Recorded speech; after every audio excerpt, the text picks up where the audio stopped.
going to show you the oldest card trick there is.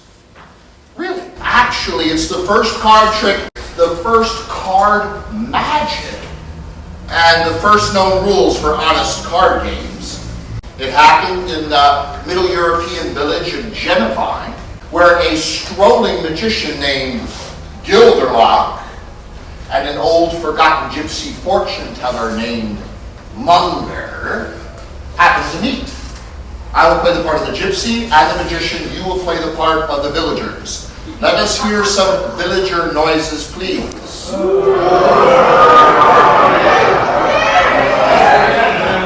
Pretty wild village, I see, yes.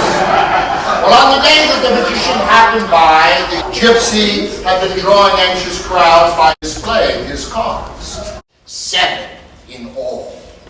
1, 2, 3, with black spots. 1 royal king of diamonds, and 1, 2, 3 more black cards.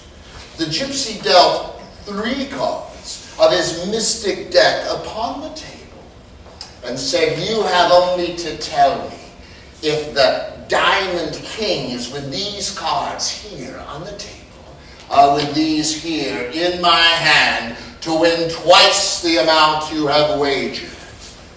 Now what do you all think, eh? How many think the diamond king is with these cards here in my hand? How many people think it is there on the table? How many don't think at all? Well, the magician pointed to the pack in the gypsy's bony hand, and he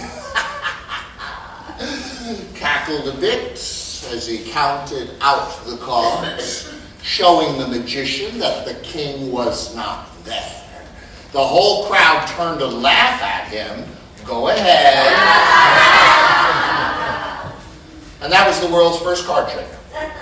It's true, though no one knew it at the time.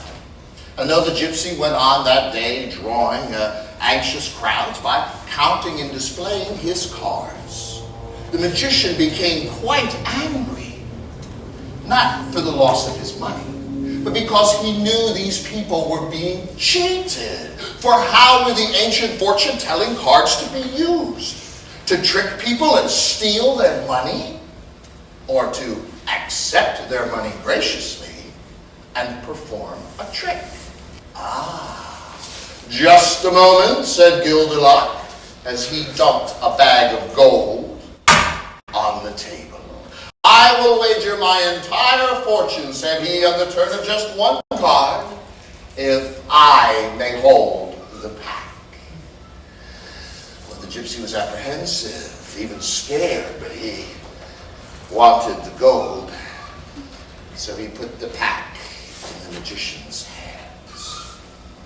And he could have heard a pin drop in the crowd that day, as Gilderlock the magician turned over just 1 card, and summoning all of his magical knowledge and skill, he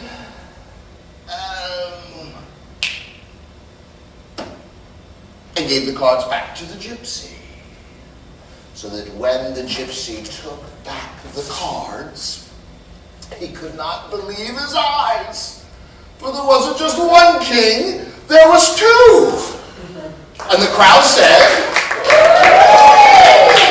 oh, he gets better, for there wasn't just 2 diamond kings, there was actually 3.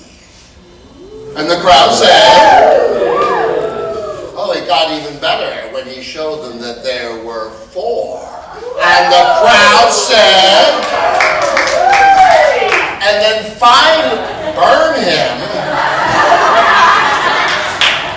She has been reading her history. Well, just think of their amazement when the gypsy turned over the other cards. The crowd rose to a thundering applause!